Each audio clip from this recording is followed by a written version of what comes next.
أعوذ بالله من الشيطان الرجيم.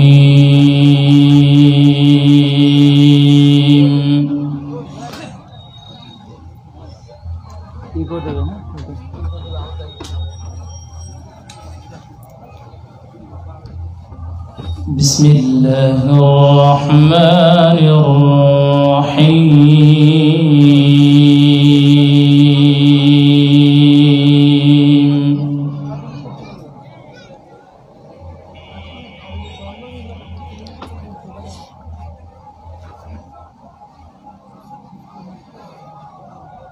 لا يستوي أصحاب النار وأصحاب الجنة.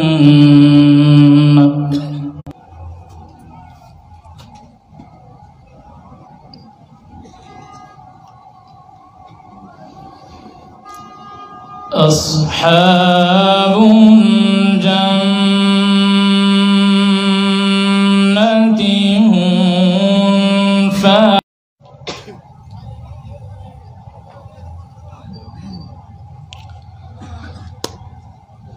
لو أنزلنا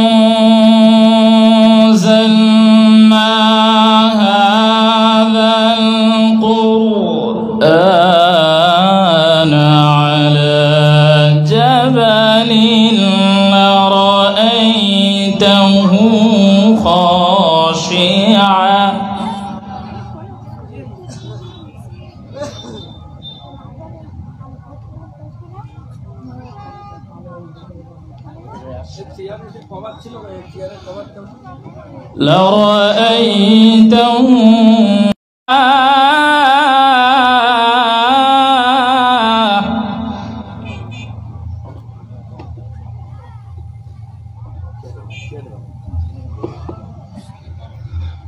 وتلك الأمثال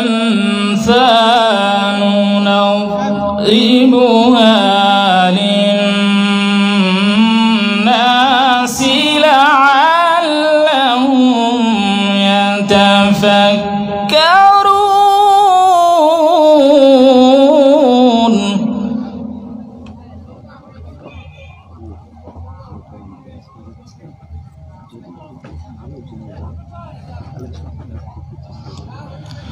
هو الله الذي لا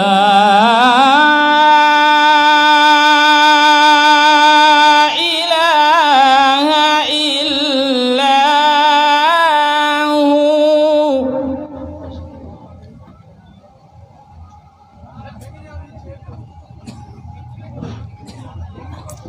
عالم الغيب والشهادة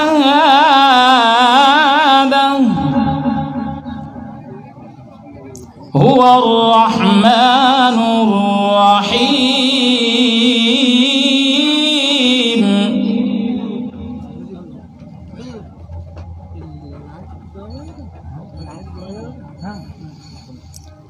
هو الله الذي لا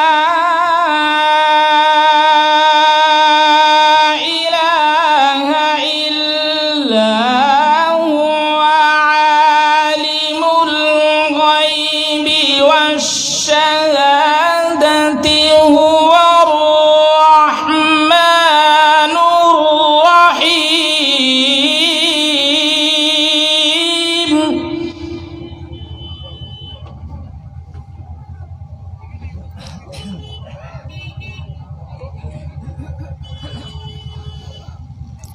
هو الله الذي لا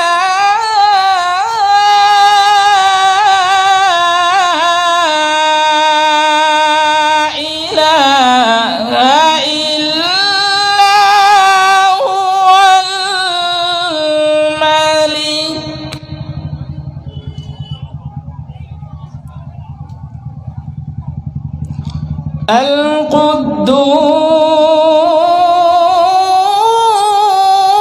القدوس السلام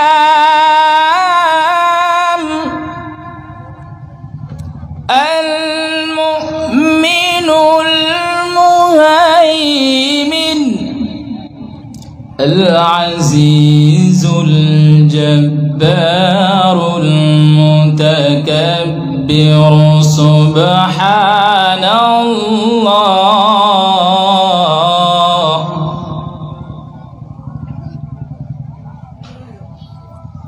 سبحان الله عما يشركون هو الله الخالق البارئ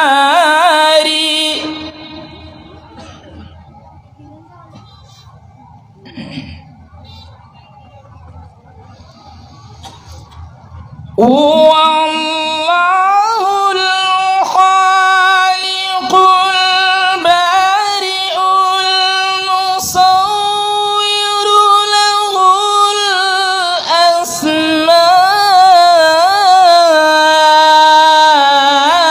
الأسماء الحسنى يسبح له ما في السماوات والأرض وهو العزيز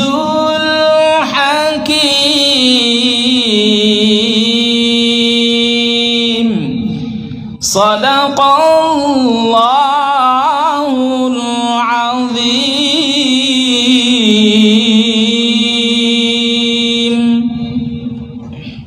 মাশাআল্লাহ সুবহানাল্লাহ কোরআনের ভিতরে আল্লাহ কি মধু দিয়েছে যত শুনি তত ভালো লাগে আর গাড়িতে মুখ থেকে শুনলে তো মনে হয় যেন সারা রাত কোরআন শুনতে থাকি এখন সেই আমাদের আমন্ত্রিত বক্তা ওপার বাংলাদেশ থেকে আগত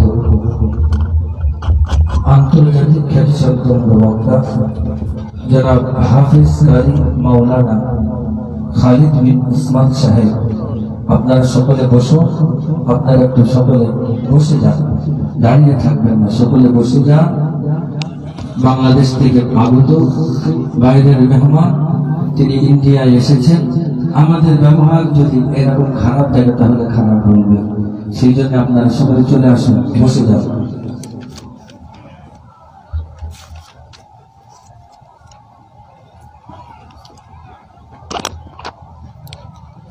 সম্মানিত উপস্থিতি আসসালামু আলাইকুম ওয়া রাহমাতুল্লাহি ওয়া বারাকাতুহু আপনারা সবাই ভালো আছেন সবাই ভালো আছেন তো মাইকম্যান কোথায় জি ভাই রিভাব এবং আপনার ডি টাইমটা একদম রাখবেন আপনার মাঝামাঝি সাউন্ডটা বাড়াবেন ইকো হালকা থাকবে যেন সাউন্ডটা যেন টেনে নেয় যেন আমার জন্য শ্বাসটা না টানে বেশি দূর থেকে এরকম থাকে ঠিক আছে সম্মানিত উপস্থিতি ঠিক আছে সম্মানিত উপস্থিতি আমি আশাতে যারা খুশি হয়েছেন তারা শুধুমাত্র দাঁড়াই থাকবেন না সকলে সামনের দিকে চলে আসবেন যারা খুশি হয়েছেন সামনের দিকে চলে আসবেন এবং সালামের জবাবটা আসতে হবে না নাকি জোরে হবে ভাই জোরে হবে তো ইনশাআল্লাহ আসসালামু আলাইকুম ওয়া রাহমাতুল্লাহি ওয়া বারাকাতুহু আলহামদুলিল্লাহি নাহমাদুহু ওয়া নাস্তাঈনুহু ওয়া নাস্তাগফিরুহু ওয়া নু'মিনু বিহি ওয়া নাতাওয়াক্কালু আলাইহি ونعوذ بالله من شرور أنفسنا ومن سيئات أعمالنا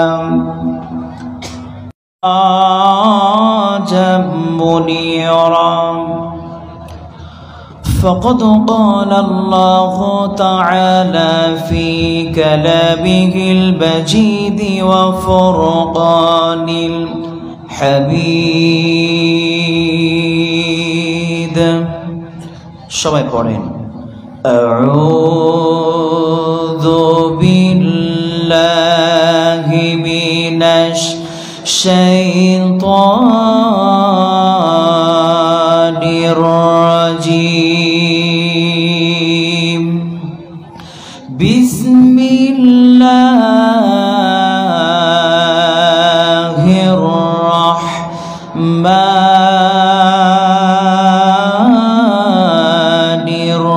الرحيم إنما المؤمنون الذين إذا ذكر الله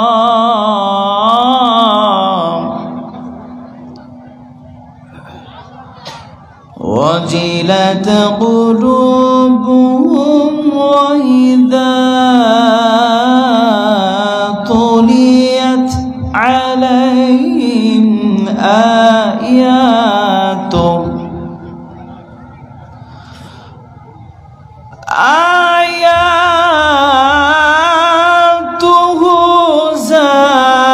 زادتهم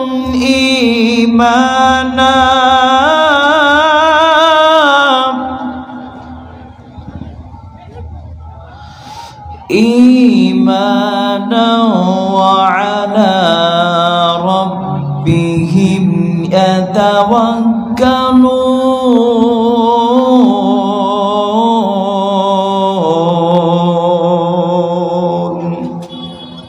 صدق الله العظيم. إن الله وملائكته يصلون على النبي يا أيها الذين آمنوا صلوا عليه وسلموا تسليما. اللهم صل على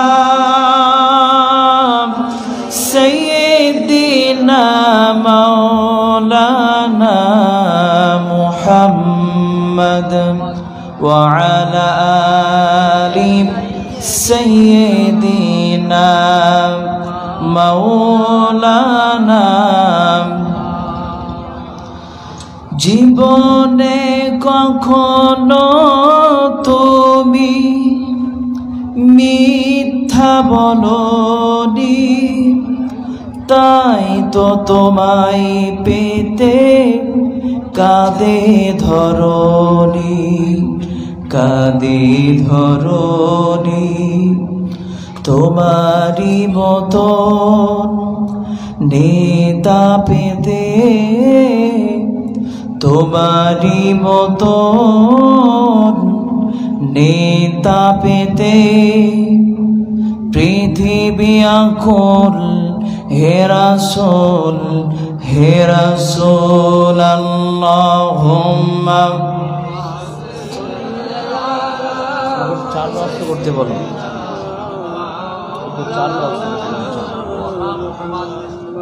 ওয়া আলা আলি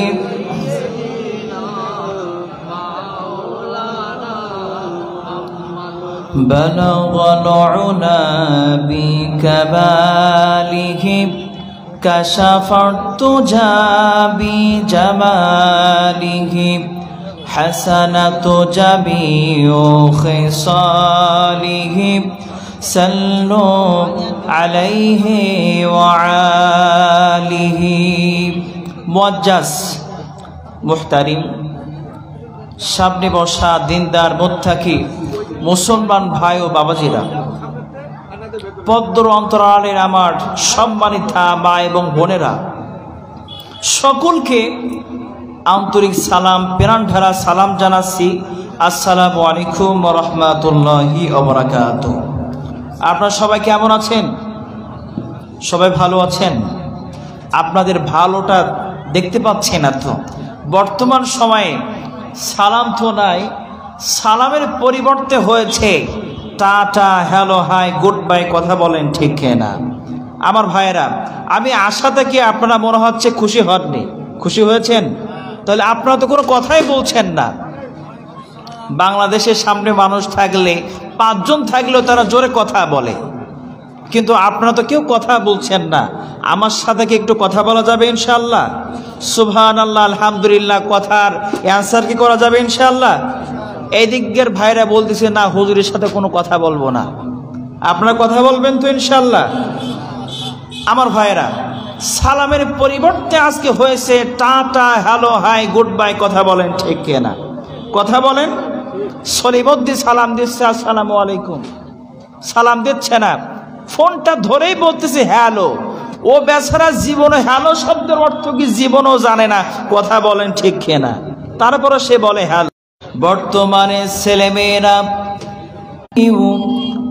দেখা হলে পথে ঘাটে বলে হাউ আর ইউ, দেখা হলে পথে ঘাটে বলে হ্যালো হাই, বিদায়কালে বলে আবার টাটা, গুড বাই। মা হলে বাম্বিয়ান, বাবা হলে ড্যাড, খারাপ কিছুই দেখলেই বলে ইট ইজ ভেরি ব্যাড। এটা হলো ভাই বাঙালি কালচার, বাংলার সাথে ইংরাজি করি মিক্সার। তোমরা সালামের প্রচলন করো বেশি বেশি করে, কারণ সালাম দেওয়ার মাধ্যমে আল্লাহ রাব্বুল আলামিন বলেন যে ব্যক্তি সালাম দেয় আমার আসমান থেকে সেই বান্দার উপরে যে অ্যানসার করে তার উপরে অগণিত রহমত আমি আল্লাহ তাআলা বর্ষণ করে দেই। জোরে বলুন সুবহানাল্লাহ। নবী করিম সাল্লাল্লাহু আলাইহি সাল্লাম বলছেন, যখন কোনো বান্দা সালাম দেবে এই সালামটা নিয়ে দরজার সামনে চলে যাবে। স্ত্রীকে যখন সালাম দিয়ে দিবে, স্ত্রী স্বামীকে সালাম দিবে। এইভাবে যখন সালামটা দেওয়া হবে, ঘরের ভিতরে প্রবেশ করার পরই স্বামী স্ত্রীকে সালাম দেওয়ার পরে স্বামী স্ত্রী যখন দুইটা হাত দিয়ে যখন মুসাফা করবে, আল্লাহ রাব্বুল আলামিন বলেন যখন ওই দুইজন স্বামী স্ত্রী সালাম দেওয়ার পর যখন মুসাফা করবে, করতে দেরি হবে, আমি আল্লাহ রাব্বুল আলামিন ওই স্বামী স্ত্রীর জীবনের গুনাহগুলো মাফ করতে দেরি করব না। আরো জোরে বলুন সুবহানাল্লাহ। কিন্তু আজকে সালামটা কি করে বা দেবেন? সালামটা আজকে প্যান্ডেলের ভিতরে, রাস্তাঘাটে, মসজিদ পর্যন্ত, ওই দরজার গোড় পর্যন্ত জীবনও যায় না। কারণ জীবনও তো চাচা আমাদের সালাম দেন না। যদি বাড়িতে সালাম দেন বলবেন যে কোন পিসাব এসলো। কথা বলেন ঠিক না? এইরকম বলবে। কিন্তু একদিন দেন, 2 দিন দেন, 3 দিন আপনার স্ত্রী ঘরের সামনে আসার পূর্বে আপনাকে সালাম টুকে দেবে। কথা বলেন ঠিক না? এই জন্য নবীজির হাদিসটা যদি পালন করতে পারি রহমত বরকত নাজিল করবেন কে? সবাই বলেন কে? আপনাদের কাছে প্রশ্ন, এই জবানটা কন্ট্রোলে আপনাকে দিলেন কে? জোরে বলুন দিলেন কে? সে আল্লাহর নামটা নিলে মনে হচ্ছে আপনাদের এখানে গুনাহ হয়। গুনাহ হয় নাকি? গুনাহ হয় না তো? যদি গুনাহ না হয় তাহলে আল্লাহর নামটা একটু জোরে নিতে হবে। জোরে বলুন আল্লাহ। আরো জোরে আল্লাহ। হলো না আল্লাহ। আমার ভাইয়েরা, আমরা যে এখানে বসছি, কে আছে এখানে? আমি যে কথা বলছি একটা বাড়ি মাপতেছে কেন? বাড়ি মারলে হবে না, সাউন্ডটা ক্লিয়ার করতে হবে। বাড়ি মাপতেছে কেন? সাউন্ডটা ক্লিয়ার করেন। আমার ভাইয়েরা, এখানে যে আমরা বসছি এর জন্য নবী করিম সাল্লাল্লাহু আলাইহি সাল্লাম আপনার আমার জন্য আল্লাহ তাআলার পক্ষ থেকে একটা সুসংবাদ নিয়ে আসছেন। ওয়ান আনাস ইবনে মালিক রাদিয়াল্লাহু তাআলা আনহু সাল্লাল্লাহু আলাইহি ওয়াসাল্লাম ওয়াজাল্লাহলিনা মিনান নাস ক্বালু মান হুম ইয়া রাসূলুল্লাহ قال أهل القرآن هم أهل الله।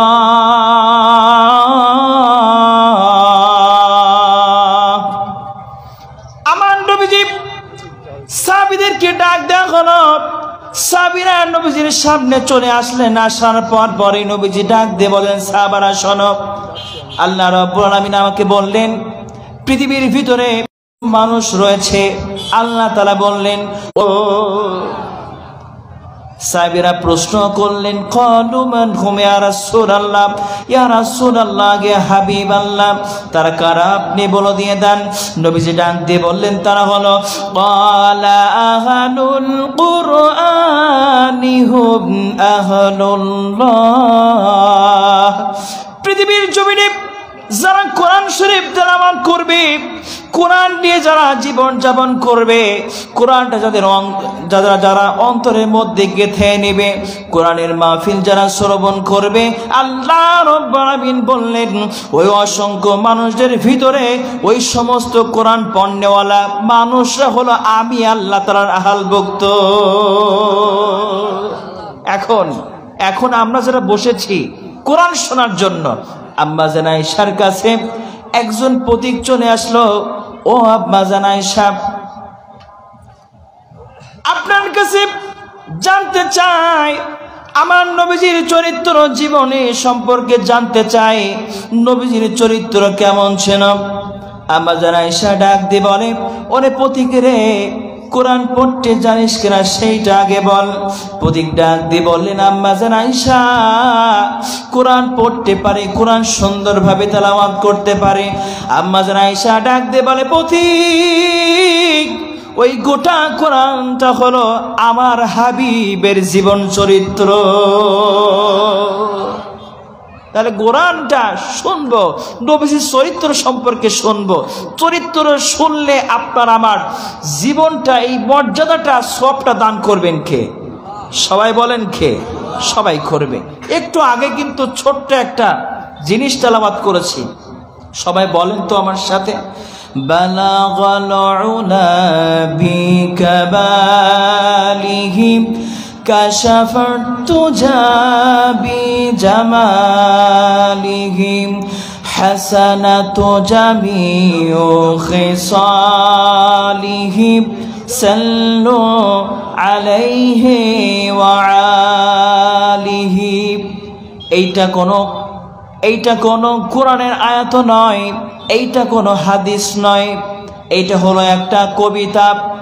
এই কবিতাটা যিনি রচনা করেছেন শেখ সাদী রহমাতুল্লাহ আলাইহি, এই কবিতা তিনি রচনা করতেছেন। বালাগাল উলা বিকামালিহি কাশাফাতু জাবি জামালিহি হাসানাতু জামিউ কিসালিহি, এই পর্যন্ত তিনি লিখতেছেন।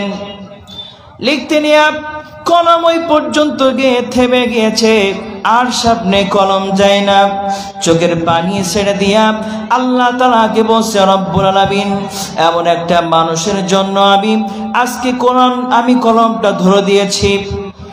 কোন মানুষের জন্য নয়, কোন মানুষের কবিতা লেখার জন্য নয়, সম্মান লেখার জন্য নয়, কোন উপন্যাস লেখার জন্য নয়।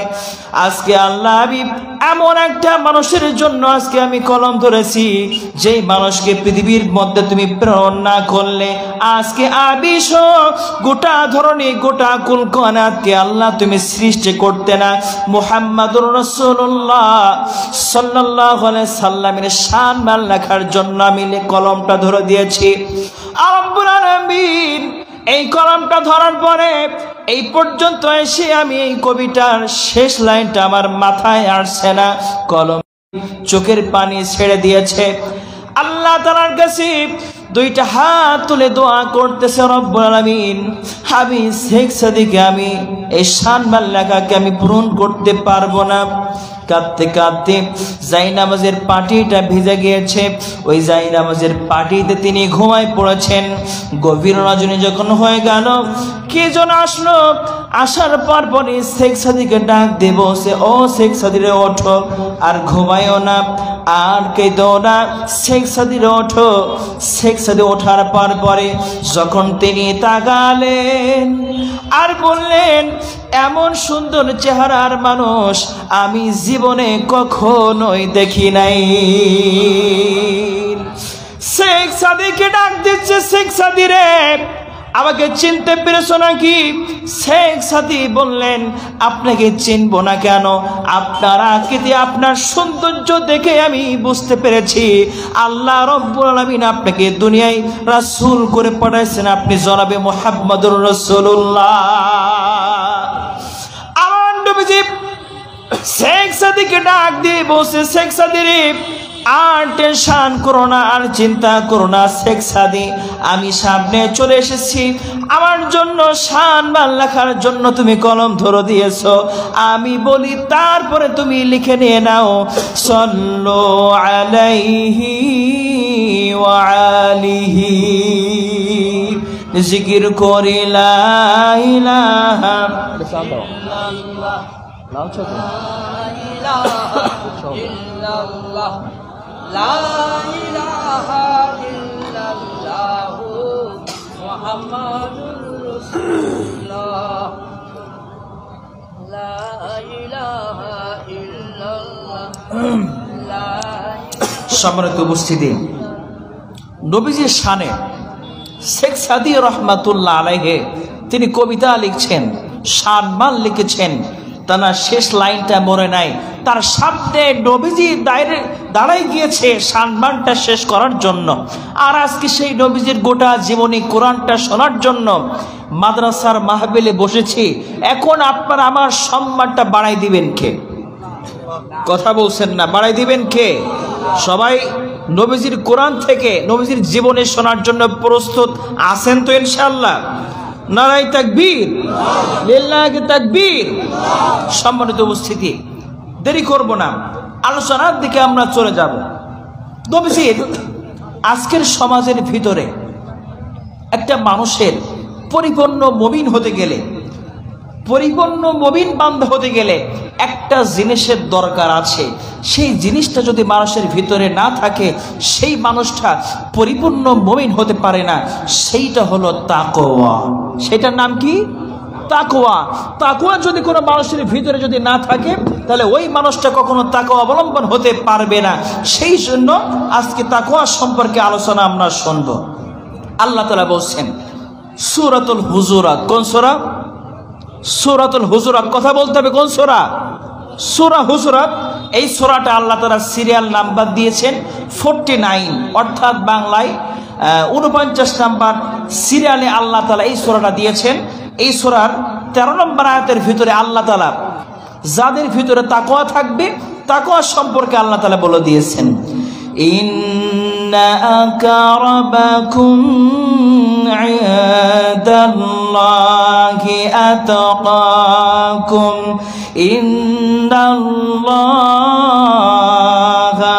আলিমুন খাবীর।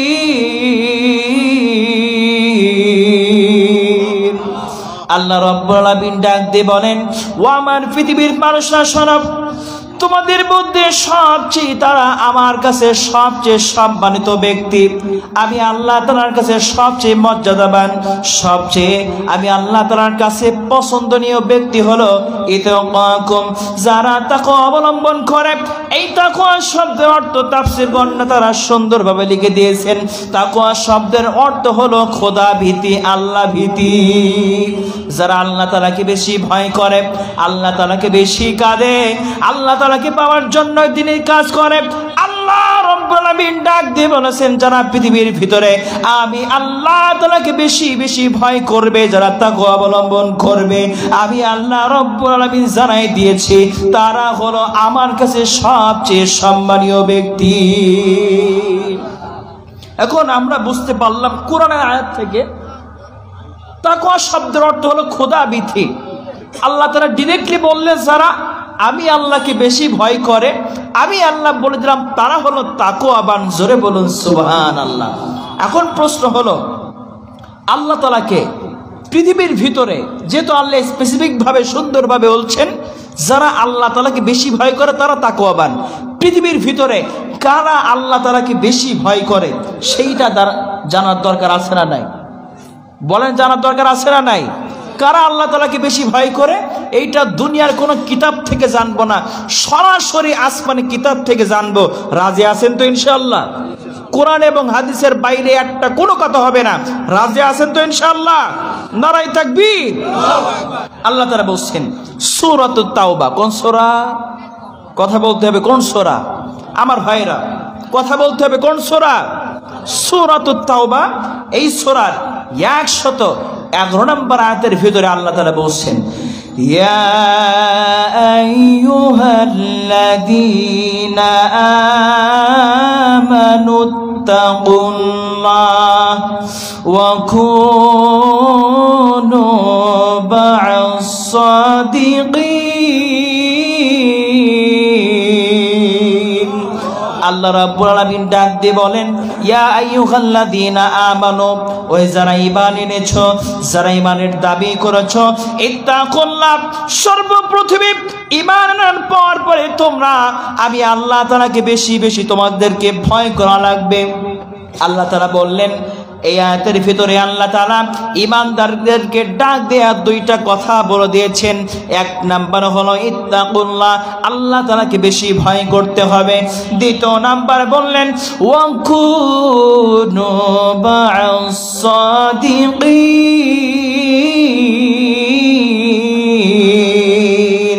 ও আমার বান্দারা, পৃথিবীর ভিতরে যারা সৎ সঙ্গী হবে, যারা সত্য কথা বলবে, যারা সত্য পথের দিশা যারা দেখাই দিবে, সত্যের পথ যারা অবলম্বন করবে বান্দা, তাদের সত্যের পথ যারা ধরে দিয়েছে, যারা সত্য কথা বলে, যারা সত্যের পথ যারা অবলম্বন করে, তাদের তোমরা সঙ্গী সাথী হয়ে যাও। কারণ এর আগে আল্লাহ তাআলা বলেছেন, যারা মুত্তাকি, যারা আল্লাহকে বেশি বেশি ভয় করবে, যারা সত্য কথা বলবে, তারা সত্যের পথের দিশারি হবে, তারা সৎ সঙ্গী হবে। কথা বলেন ঠিক কিনা? এবার আসেন, সত্যবাদী কারা? কারা সত্য কথা বলে? কারা বেশি আল্লাহ তাআলাকে ভয় করে? এইটা কোরআন দিয়ে জানবো। আসেন, আল্লাহ তাআলা বলছেন, ইন্নামা ইয়াখশাল্লাহু মিন ইবাদিহিল উলামা, ইন্নাল্লাহা আজিজুন গফুর।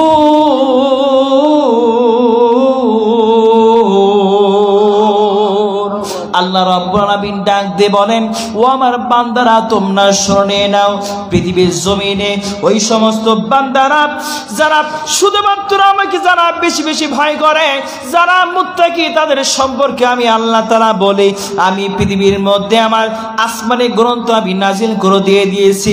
এই আসমানি গ্রন্থ যারা সুন্দরভাবে তেলাওয়াত করবে, আসমানি গ্রন্থ যারা হৃদয়ের মধ্যে অঙ্কন করবে, আসমানি গ্রন্থগুলো নিয়ে যারা দুনিয়ার মধ্যে যারা বিচরণ করবে, ওই সমস্ত যারা বান্দারা যারা আমার ইলমে দ্বীন যারা গ্রহণ করবে, যারা কোরআন শরীফ সুন্দরভাবে শ্রবণ করবে, তেলাওয়াত করবে, আমি আল্লাহ রাব্বুল আলামিন ডাক দিয়ে বলি, ওই সমস্ত বান্দারা শুধুমাত্র আমি আল্লাহ তাআলাকে বেশি ভয় করে।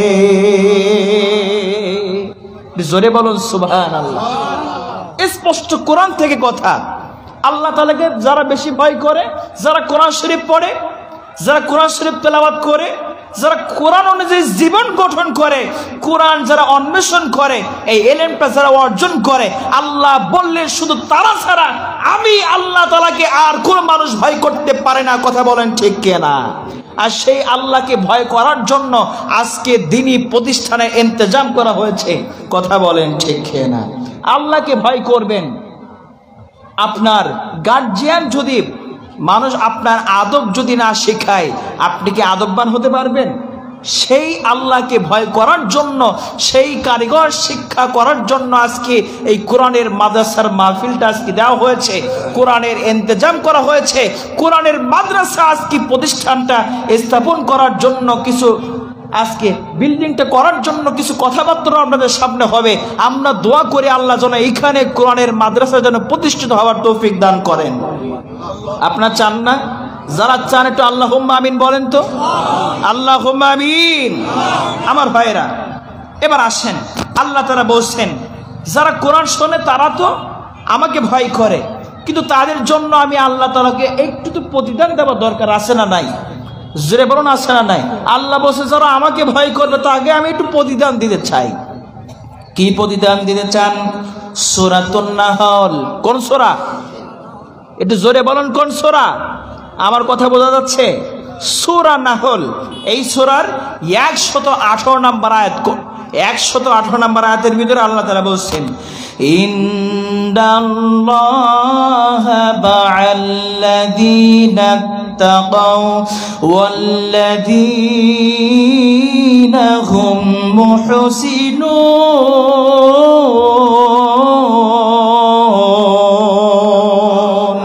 আল্লাহ রাব্বুল আলামিন বলে, আমি আল্লাহ রাব্বুল আলামিন তো তাদের সাথে আমি আল্লাহ তাআলা রয়েছি, তাদের সাথে আমি আল্লাহ তাআলা থাকবো যারা আমি আল্লাহ তাআলাকে বেশি ভয় করে, যারা তাকওয়ার পথ অবলম্বন করে নিয়েছে, যারা তাকওয়া নিয়ে যারা জীবন যাপন করে। আমি আল্লাহ রাব্বুল আলামিনের প্রতিশ্রুতি হলো আমি আল্লাহ তাদের সাথে আমি সর্বসময় থাকবো। তারপরে শুধু আল্লাহ তাআলা শুধু বললেন, শুধু তাই নয়, والذين هم محسنون।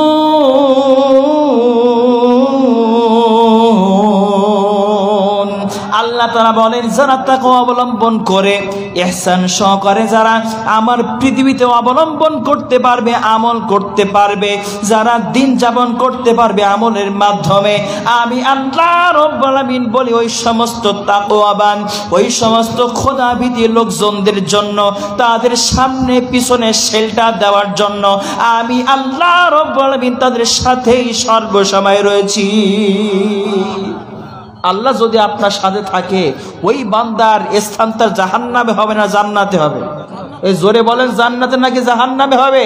জান্নাতে হবে। ওই মানুষটার স্থান জান্নাতের ভিতরে হয়ে যাবে। এবার আসেন, তাকওয়া যে আপনি অবলম্বন করবেন, তাকওয়ার পথ যে আপনি ধরবেন, এর জন্য একটা ঘরের প্রয়োজন আছে না নাই? যে কোনো একটা ঘরের ভিতর থেকে বসে পড়ে আপনাকে শিক্ষা করতে হবে, তা না হলে তাকওয়ার পথ আপনি ধরতে পারবেন না। কথা বলেন ঠিক কিনা? এই তাকওয়া কিন্তু কিনতে পাওয়া যায় না, তাকওয়া শিক্ষা করতে হয়। তার জন্য একটা ঘর রয়েছে, সেই ঘরটা হলো আল্লাহ বলেছেন আমার ঘর। কথা বলেন ঠিক কিনা? আল্লাহর ঘরের ভিতরে আপনাকে আমাকে আসতে হবে। আল্লাহ রাব্বুল আলামিন বলছেন, যারা আমার ঘরের ভিতরে আসবে, আমার ঘর যারা নির্মাণ করবে, হাদিসের ভিতরে তাদের জন্য একটা কথা আল্লাহ তাআলা সুন্দরভাবে আমার রাসূলকে জানাই দিয়েছেন, মান বানা মাসজিদান লিল্লাহ বানাল্লাহু লাহু বাইতান ফিল জান্নাতি। আল্লাহ রাব্বুল আলামিন ডাক দিয়ে বলে, ও আমার পৃথিবীর মানুষটা তোমরা সুন্দরভাবে শুনিয়ে নাও, যদি কোনো ব্যক্তি আমি আল্লাহ তাআলাকে রাজি খুশি করার জন্য, দুনিয়াতে আমাকে রাজি খুশি করার জন্য আমার জন্য একটা ঘর নির্মাণ করে, একটা মসজিদ নির্মাণ করে, একটা কোরআনের জায়গা নির্মাণ করে, আমি আল্লাহ রাব্বুল আলামিন বলে দিলাম ওই সমস্ত বান্দাদের জন্য আমি জান্নাতের ভিতরে একটা ঘর নির্মাণ করে দেব। একটু আল্লাহু আকবার আমিন বলেন। আল্লাহু আকবার। কোরআন হাদিসের বাইরে থেকে কোনো কথা হবে না ইনশাআল্লাহ। যা বলছি কোরআন থেকে হাদিস থেকে আমার কাছে কোট করা আছে, ইনশাআল্লাহ ভয়ের কোনো কারণ নাই। এবার আসেন, তাকওয়া সম্পর্কে শুনলাম, তারপরে আল্লাহ তাআলা বলছেন যে ঘর থেকে তোমরা তাকওয়া শিক্ষা করবা, সেই ঘরটা বানানোর ফজিলত সম্পর্কে শুনলাম। এখন প্রশ্ন হলো, সেই আল্লাহর ঘরে আপনি উযুবিহীন ঢুকবেন নাকি উযু করে ঢুকবেন? জোরে বলেন, উযু করে ঢুকবেন। সুন্দরভাবে উযু করবে। যখন কোনো বান্দা উযুর নিয়ত যখন করে নেবে, আমার ফেরেশতারা ওই বান্দার জন্য উযুর খাতায় সুন্দরভাবে এক এক করে সব লিখতে শুরু করবে। ওই বান্দা ওজোর পানিটা নিয়ে মুখে যখন পানিটা ছিটা মারবে, ওই বান্দা এই বুক দিয়ে যতগুলো গুনাহ করেছে আমি আল্লাহ রাব্বুল আলামিন ওই উযুর পানি মুখ থেকে টপ টপ করে যখন পড়বে, ওই দিনে যতগুলো সগীরা গুনাহ ওই বান্দা করেছে, ওই মুখের সগীরা গুনাহগুলো পানি সাথে আমি মুছে দিয়ে দেই। দুই হাত আমি দান করে দিয়েছি, দুই হাত থেকে যতগুলো গুনাহ করেছে আমি আল্লাহ তাআলা ওই গুনাহগুলো উযুর পানি দ্বারা ঝরাই দিয়ে দেই। এই পা আমি দান করেছি, আমার পথে হাঁটার জন্য, আমার ঘরের ভিতরে পরিবেশ করার জন্য ওই মানুষগুলো আমার পথ থেকে বাদ দিয়া অন্য পথে হেঁটে দিয়েছি। ওই মানুষগুলো যখন উজু করবে আমাকে রাজি খুশি করার জন্য, আমি আল্লাহ রাব্বুল আলামিন বলে দেই ওই পা দিয়ে যতগুলো সগীরা গুনাহগুলো করেছে, আমি আল্লাহ তাআলা ওই বান্দার জীবনের যত সগীরা গুনাহ আছে উজুর মাধ্যমে পা থেকে আমি ঝরাই দিয়ে দে। আর জোরে বলুন সুবহানাল্লাহ। উজু করলে বুঝতে পারলাম এইটা সওয়াব। নবী করিম সাল্লাল্লাহু আলাইহি সাল্লাম জিবরাইলের কাছে যখন আমার নবীজি মিরাজে চলে গিয়েছেন, সিদরাতুল মুনতাহায় যখন চলে গেলেন, যাওয়ার পরে জান্নাত জাহান্নাম আমার নবীজি ভ্রমণ করলেন। জান্নাতের সামনে যখন আমার নবীজি চলে গেলেন, যাওয়ার পরে জান্নাতের দরজার দিকে আমার নবীজি তাকায় দেখতে পারলেন স্বর্ণ অক্ষরে আমার নবীজির নামটা সুন্দরভাবে রাখা। আমার নবীজি জান্নাতুল ফেরদাউসের সামনে দাঁড়ানো, জান্নাতের ভিতর থেকে একটা আমার যেন আমার নবীজির কানের ভিতরে ভেসে চলে আসলো। একটু জোরে বলেন সুবহানাল্লাহ। নবীজি বলেন কি ব্যাপার? জান্নাতুল ফেরদাউসের মধ্য থেকে একটা হাঁটার আওয়াজ আসতেছে। জিবরাইলকে ডাক দেওয়া হলো, ও জিবরাইল রে, জান্নাতুল ফেরদাউসের মধ্য থেকে হাঁটার আওয়াজটা আসতেছে, কারণটা কি? কে হাঁটতেছে একটু বলো। জিবরাইল ডাক দিয়ে বলেন, ইয়া রাসূলুল্লাহ, গে হাবিবাল্লাহ, যেহেতু জান্নাতটা আপনাকে না বানালে আল্লাহ তাআলা জান্নাত বানাতো না, জাহান্নাম বানাতো না, পৃথিবী বানাতো না, মানুষ সৃষ্টি করতো না, কুল কিয়ামত আমি জিবরাইলকে আল্লাহ তাআলা সৃষ্টি করতো না। ইয়া রাসূলুল্লাহ, গে হাবিবাল্লাহ, যে জান্নাতের দরজায় আপনার নামটা লেখা রয়েছে, সেই জান্নাতের দরজায় গিয়ে আপনি একটু চেনার চেষ্টা করুন কে হাঁটে। নবীজি আস্তে করে সামনে চলে আসলেন। জান্নাতি দরজার দিকে আমার নবীজি কানটা একটু পাতলেন। আমার নবীজি সুন্দরভাবে বুঝতে পারলেন দুনিয়াতে যখন কোনো মানুষ খড়মের জুতা পায়ে দিয়ে হাঁটে, খড়ম মানে বুঝতে পেরেছেন, তার মানে কাঠের জুতা। আমার কথা বুঝতে পারতেছেন তো? আর এই কাঠের জুতা ব্যবহার হয় গ্রামগঞ্জে না, এইটা হলো ইটের ভাটায় যারা ইট পোড়ায় তারা ওই কাঠের জুতা পাই দিয়ে বেশি অংশ হাঁটে। কথা বলেন ঠিক কিনা? আমার নবীজি বুঝতে পারলেন কে যেন হাঁটতেছে জান্নাতের ভিতরে, কে যেন হাঁটতেছে। দুনিয়াতে খড়ম পাই দিয়ে হাঁটলে যে আওয়াজটা হয়, সেই আওয়াজটা যেন জান্নাতুল ফেরদাউসের মধ্যে পাওয়া যাচ্ছে।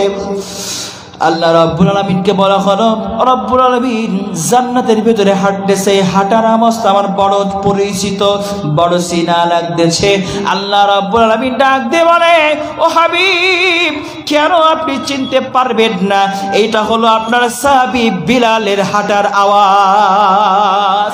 আপনার বিলাল দূরে জীব এমন আমল করেছে যে আমলটা আমার আল্লাহ তাআলার কাছে এত পছন্দনীয় হয়েছে, যার জন্য বিলাল দুনিয়াতে রাস্তা দিয়ে হাঁটে, আমি ফেরেশতা পাঠাই দিয়া সেই হাঁটার আওয়াজটাকে রেকর্ড করে নিয়ে জান্নাতুল ফেরদাউসের মধ্যে আমি রেকর্ডটা বাজাই দিয়েছি। জোরে বলেন সুবহানাল্লাহ। সে আমলটা শোনার দরকার আছে না নাই? অনেকে বলতেছেন হুজুর আমলটা শুনবো, আর আল্লাহ ওই বিড়ালের পার যেরকম আওয়াজটা রেকর্ড করেছে আমরাও আমল করব, আল্লাহ আমাদের পার রেকর্ডটা, হাঁটার রেকর্ড, আওয়াজটা রেকর্ড করে আল্লাহ জান্নাতের ভিতরে বাজাবে। কথা বলেন ঠিক কিনা? সে আমলটা শুনবেন তো নাকি? যদি পিছনে বসে থাকেন, আমি তো আমল কথা তো আসতে বলবো, জোরে বলবো না, তার মানে যারা সামনে থাকা তারে হলো মুমিন মুত্তাকি। কথা বলেন ঠিক কিনা? আল্লাহ তাআলা বলেছেন, বান্দা দুইটা জায়গা কখনো ফাঁকা রাখবি না। এক নাম্বার হলো যেইখানে আমার কোরআন থেকে কথা বলা হবে সেইখানে ফাঁকা রাখবে না। এখন আল্লাহ বলেছেন আপনার কি ফাঁকা রাখবেন? সামনে চলে আসেন। যারা পিছনে আসছেন উঠে সামনের দিকে চলে আসেন। সবাই চলে আসেন, বাইরে চলে আসেন। সামনে কেন আসবেন? ফজিলত শোনেন। আপনি যেখানে বসা রয়েছেন ওইটা সাক্ষী, ওখান থেকে উঠে সামনে চলে আসবেন আর একটা সাক্ষী। কিয়ামতের কঠিন ময়দান যখন অনুষ্ঠিত হয়ে যাবে তখন দুইটা সাক্ষী আল্লাহ তাআলার সামনে দাঁড়ায় গিয়ে বলবে, আল্লাহ দুইটা সাক্ষী আজকে দাঁড়ায় গিয়েছে, কিছু কথা বলতে চাই। আল্লাহ বলবে সাক্ষীরে কি কথা বলবি?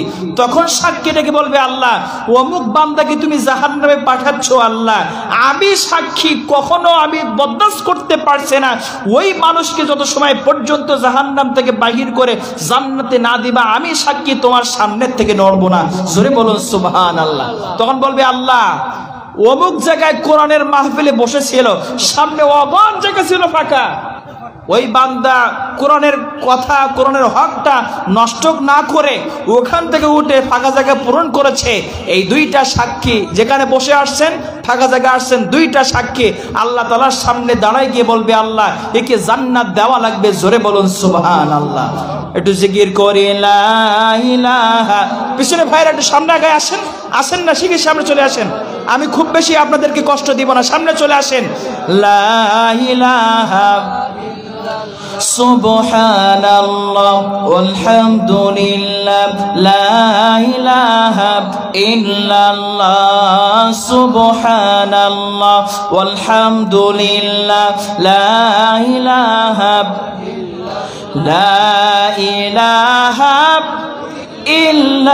ইল্লাল্লাহু মুহাম্মাদুর রাসূলুল্লাহ। এবার যেটা বলতেছিলাম, হযরত বিলাল কি এমন আমল করেছে? নবীজি মেরাজ থেকে চলে আসলেন, আসার পরই আমার নবীজি সবের প্রথমে বিলালকে তলব করলেন। বিলাল কোথায়? বিলালকে ডাক দেওয়া হলো, নবীজির সামনে চলে আসলেন। আমার নবীজি বিলালকে ডাক দিয়ে বললেন বিলাল রে কি এমন আমল তুই করেছিস? আল্লাহ তাআলা দৈনিক 5 বার নামাজ পড়া ফরজ করে দিয়েছে, আর আমি বিলাল দৈনিক 5 বার যখন ওযু করি, ওযু করার পরে ওযুর জন্য 2 রাকাত সালাতুত তাসবিহ নামাজ আমি আল্লাহ তাআলার দরবারে গিয়ে আদায় করি। আমার নবীজি ডাক দিয়ে বলে বিলাল রে এই জন্য ছোট্ট আমল করার কারণে আল্লাহ তাআলার দরবারে তোমার আমলটা পছন্দনীয় হয়ে গিয়েছে, যার কারণে তোমার পায়ের হাঁটার আওয়াজটা রেকর্ড করে জান্নাতে বাজানো হচ্ছে। জোরে বলেন সুবহানাল্লাহ।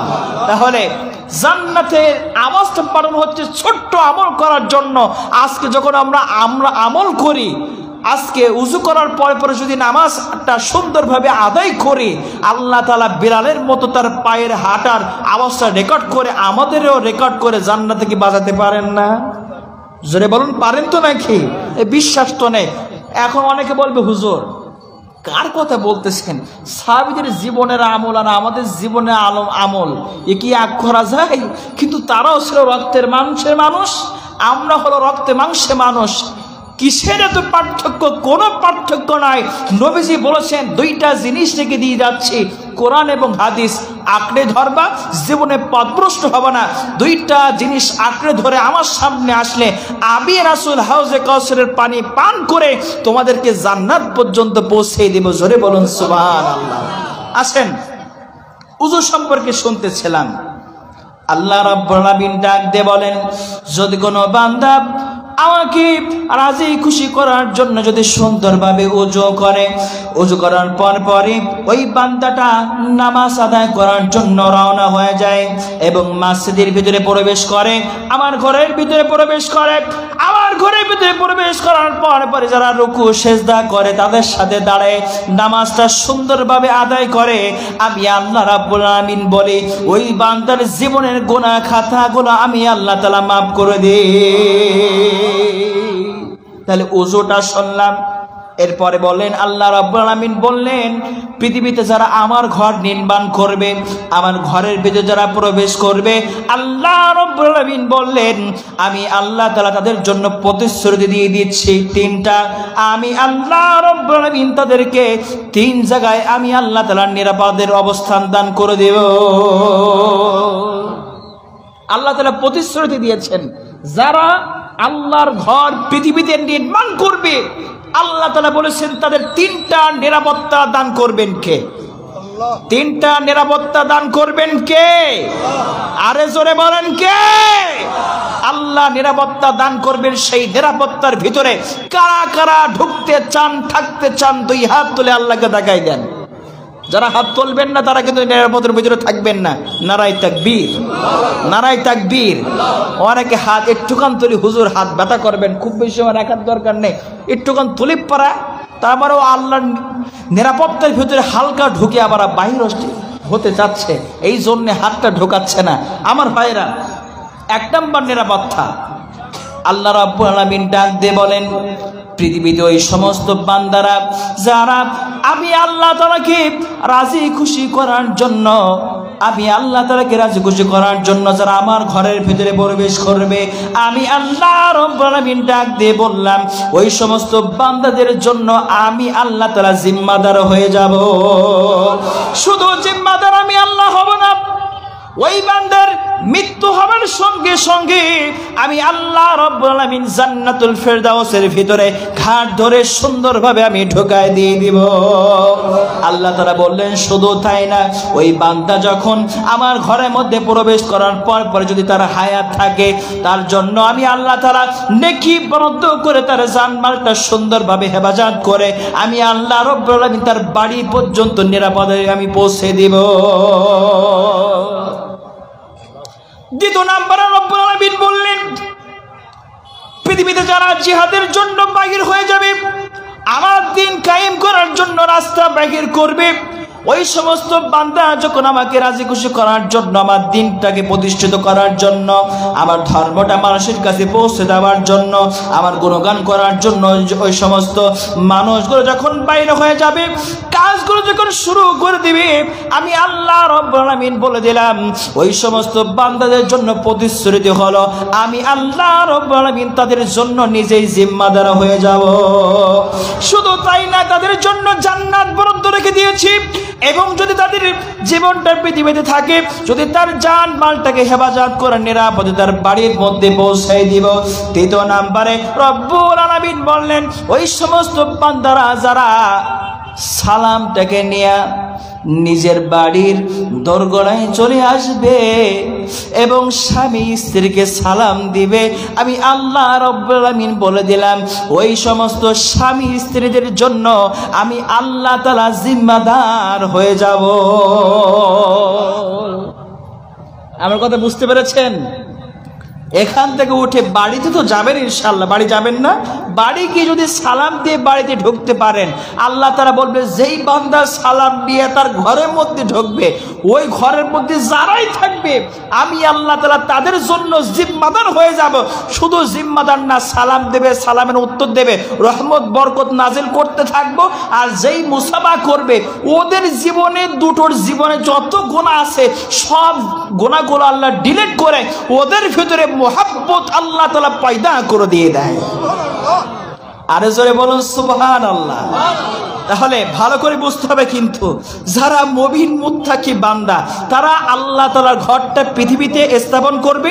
সে ঘরের ভিতরে প্রবেশ করলে আল্লাহ তাআলা বলছেন, ঘরের ভিতরে প্রবেশ করার আগে তোকে উযু করতে হবে, উযু করলে এই ফজিলত তোকে দিয়ে দিলাম। তারপরে আল্লাহ তাআলা বললেন, শুধু তাই নাই, ঘরটা নির্মাণ করার কারণে 3টা প্রতিশ্রুতি দিলাম। আল্লাহ তাআলা বললেন, বান্দারে শুধু এখানেই ক্ষান্ত নয়, এখনো আছে আল্লাহর ঘর পৃথিবীতে যারা নির্মাণ করবে, আল্লাহ বললেন এখনো শেষ হয় নাই বান্দা, তোদের জন্য এখন আমি অসংখ্য ফজিলত রেখে দিয়েছি। জোরে বলুন সুবহানাল্লাহ। তারপর রব্বুল আলামিন বললেন, কিয়ামতের দিন যখন মানুষগুলো অন্ধকারের ভিতরে যখন পতিত হয়ে যাবে, ফুলসিরাত যখন পার হয়ে যাবে, বান্দা তখন অন্ধকারের ভিতরে থাকবে। দুনিয়াতে যে সমস্ত বান্দারা আমাকে রাজি খুশি করার জন্য ঘর নির্মাণ করেছিল, আমার ঘরগুলো নির্মাণ করার জন্য সহযোগিতা করে দিয়েছিল, ওই সমস্ত বান্দার জন্য কিয়ামতে আমি আল্লাহ তাআলা আলোর ব্যবস্থা করে দেই। জোরে বলেন। ওইখানে টর্চলাইট হলো আল্লাহ টর্চলাইট। আল্লাহ বলেছে, দুনিয়াতে যারা আমার ঘর নির্মাণ করবে তাদের জন্য টর্চলাইট আলো আমি আল্লাহ তাআলা রেখে দিয়েছি। জোরে বলুন সুবহানাল্লাহ। হযরত আনাস বিন মালিক রাদিয়াল্লাহু তাআলা আনহু তিনি বর্ণনা করে দিয়েছেন, নবী করিম সাল্লাল্লাহু আলাইহি সাল্লাম বলেন, যারা অন্ধকার রাত্রিতে আল্লাহ তাআলার ঘরের ভিতরে যারা প্রবেশ করে, যারা যাতায়াত করবে, আল্লাহ রাব্বুল আলামিন বলেন তাদের জন্য কিয়ামতের ময়দানে আলোর ব্যবস্থা করে রেখেছে। শুধু তাই নয়, নবীজি অন্য একটা হাদিসের ভিতরে জানাই দিয়েছে, আল্লাহ তাআলা বলেছেন কিয়ামতের ময়দানে তাদের জন্য উজ্জ্বল আলোর ব্যবস্থা করে রেখেছে।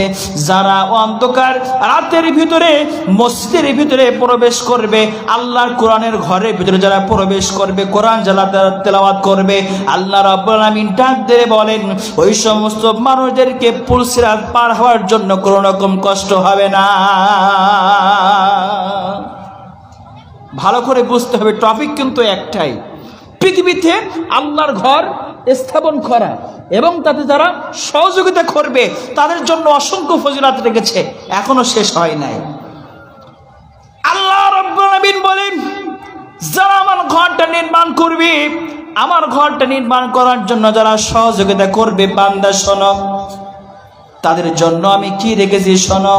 কিয়ামতের কঠিন ময়দান যখন অনুষ্ঠিত হয়ে যাবে, পিতা যখন তার সন্তানকে চিনবে না, মা যখন তার সন্তানকে চিনবে না, সন্তান পিতাকে চিনবে না, স্বামী স্ত্রীকে চিনবে না, স্ত্রী স্বামীকে চিনবে না, এইটা যখন শুরু হয়ে যাবে ওই মানুষগুলো তখন কাঁদতে থাকবে, দৌড়াদৌড়ি করতে থাকবে। এমনকি আমি আল্লাহ রাব্বুল আলামিন আকাশের এই সূর্যটাকে তার 12টা মুখ নিয়ে ওই বান্দার মাথার 1 বিঘা অথবা 1 হাত উপরে আমি নিয়ে আসব। ওই সময় বান্দাগুলো নিজের শরীরের ঘামগুলো ঝরতে ঝরতে ঘামের সাগর হয়ে যাবে। ওই ঘামের সাগরে বান্দাগুলো হাবুডুবু খাবে। ওই সময় আমি একটা কাজ রেখে দিয়েছি।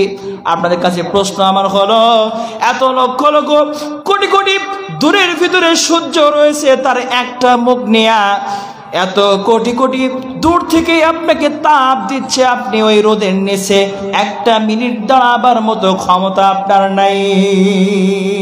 কথা বলেন ঠিক কিনা? অত্যন্ত রোদ্দুরে আপনি দাঁড়াই রয়েছেন, লক্ষ লক্ষ কোটি কোটি মাইল থেকে। এই সূর্যের মুখ পৃথিবীতে আছে কয়টা? জোরে বলুন কয়টা আছে? আমার এই দিকদের ভাইরা বলতেছে না কয়টা আছে? এই দিকদের ভাইরা বলেন কয়টা আছে? পিছনে ভাইরা বলেন কয়টা আছে? একটা রয়েছে। এই একটা মুখ দিয়া তাপ দিচ্ছে, আপনার সাদা জামা এমন ভিজে গিয়েছে, মনে হচ্ছে চাচি আম্মা এক্ষুনি কেচি দিয়েছে, আপনি গায়ে দিয়ে আসছেন। কথা বলেন ঠিক কিনা? আপনি সহ্য করতে পারেন না। আল্লাহ তাআলা বলেন, বান্দা ওই দিনে একটা সূর্যের 12টা মুখ নিয়ে তোর মাথার 1 বিঘা 1 হাত উপরে আমি তুলে দেব। ওই সময় বান্দাগুলো ঘামতে ঘামতে ওই ঘামের সাগরে হাবুডুবু খাবে। আমি আল্লাহ তাআলা যারা পৃথিবীতে আমার ঘর নির্মাণ করেছে, কোরআনের ঘর যারা নির্মাণ করেছে, আমি আল্লাহ রাব্বুল আলামিন ওই সমস্ত বান্দাদেরকে ধরে আরশে আযমের ছায়াতলে ছায়া দান করে দেব। আর জোরে বলেন সুবহানাল্লাহ। তাহলে কোরআনের ঘর নির্মাণ করার লাভ না ক্ষতি? জোরে বলেন লাভ না ক্ষতি? পিছনে ভাইরা বলেন লাভ না ক্ষতি?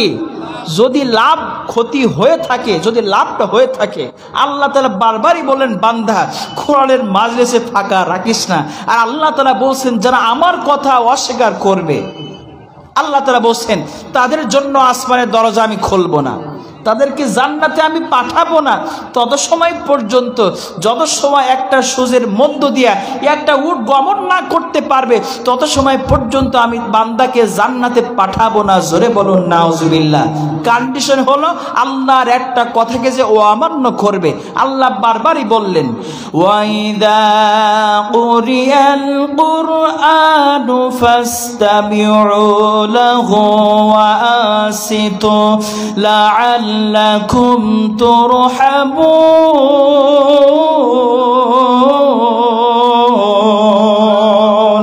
আল্লাহ রাব্বুল আলামিন ডাক দিয়ে বলেন, যখন আমার কোরআনগুলো তেলাওয়াত করা হবে, আমার নবীজির জীবন থেকে যখন কথা বলা হবে, ওইখানেতেই সমস্ত মানুষগুলা বসবে, বসে বসে সুন্দরভাবে শ্রবণ করবে, চুপচাপ ভাবে শ্রবণ করবে, জায়গাগুলো পরিপূর্ণ করে ফেলবে।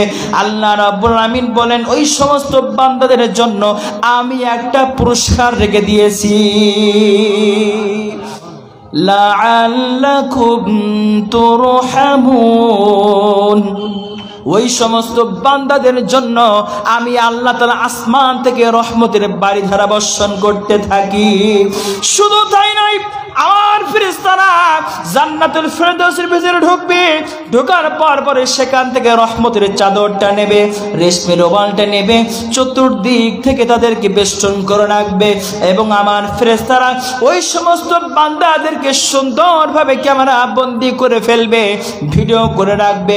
কিয়ামতের মুসিবতের দিনে ওই সমস্ত বান্দাদের জন্য ওই ভিডিওগুলো আমার কাছে সুপারিশ করবে, আর আমি আল্লাহ তাআলা তাদেরকে ওই সুপারিশের কারণে জান্নাত দান করে দেব। জান্নাতি তাজরি মিন তাহতিহাল আনহার। এমন জান্নাত আমি আল্লাহ তাআলা দান করব, ওই জান্নাতের পাদতলের দৃষ্টি আমি আল্লাহ তাআলা জান্নাতের ভিতরে নহর বালা তাদের জন্য আমি ঝর্ণা দ্বারা বাহির করে রাখবো। আমার বান্দার ইচ্ছা খুশি মতন ওই ঝর্ণার ভিতরে যা খুশি তাই করতে পারবে। সেখানে শরবতের নহর থাকবে, মধুর নহর থাকবে, সব রকম দুধের মতো নহর আল্লাহ তাআলা সেইখানে রেখে দেবে জান্নাতি বান্দাদের জন্য। জোরে বলুন সুবহানাল্লাহ। আমার ভাইয়েরা, তারপরে আমরা যখন এটা শুনলাম যে আল্লাহ রাব্বুল আলামিন ডাক দিয়ে বললেন, বান্দারে আমি তোমাদের জন্য এই সমস্ত সুসংবাদ আমি রেখে দিয়েছি। শুধু তাই নাই, যারা কিয়ামতের দিন এইটা তাদের জন্য আলোর ব্যবস্থা হয়ে যাবে। তারপরে আল্লাহ তাআলা বললেন, ওই সমস্ত বান্দাদের জন্য জান্নাতে আমি আল্লাহ তাআলা মেহমানদারির ব্যবস্থা করে দেই। জোরে বলুন সুবহানাল্লাহ। হযরতে আবু হুরায়রা রাদিয়াল্লাহু তাআলা আনহু থেকে বর্ণিত, আমার নবী করিম সাল্লাল্লাহু বললেন তাদের জন্য দুইটা সার্টিফিকেট আমি দান করব। জোরে বলুন সুবহানাল্লাহ। এই সার্টিফিকেট কোনো সাধারণ সার্টিফিকেট নয়, তাদের জন্য দুইটা নাজাতের সার্টিফিকেট দান করি। জোরে বলুন সুবহানাল্লাহ। হযরতে আনাস বিন মালিক রাদিয়াল্লাহু তাআলা আনহু তিনি সুন্দরভাবে ডাক দিয়ে বললেন, নবী করিম সাল্লাল্লাহু আলাইহি সাল্লাম ইরশাদ করে দিয়েছেন, যদি কোনো বান্দা 40 দিন ধারে একাধিক ধারে তাকবীর ওয়ালার সাথে আল্লাহর ঘরে ঢুকে নামাজটা আদায় করবে, আল্লাহ রাব্বুল আলামিন ডাক দিয়ে বলেন ওই সমস্ত বান্দাদের জন্য দুইটা নাজাতের সার্টিফিকেট আমি রেখে দিয়েছি। এক নাম্বার সার্টিফিকেট হলো আমি আল্লাহ রাব্বুল আলামিন ওই সমস্ত বান্দাদের জন্য জাহান্নাম হারাম করে দিয়েছি।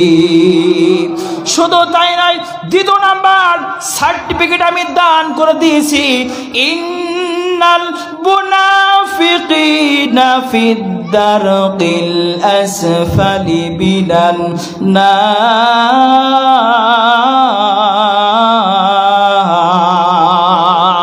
আল্লাহ রাব্বুল আলামিন বলে দুনিয়াতে যারা মুনাফিক থাকবে ওই সমস্ত মুনাফিকের জন্য আমি আল্লাহ তাআলা স্থান রেখে দিয়েছি জাহান্নামের একেবারে তলদেশে।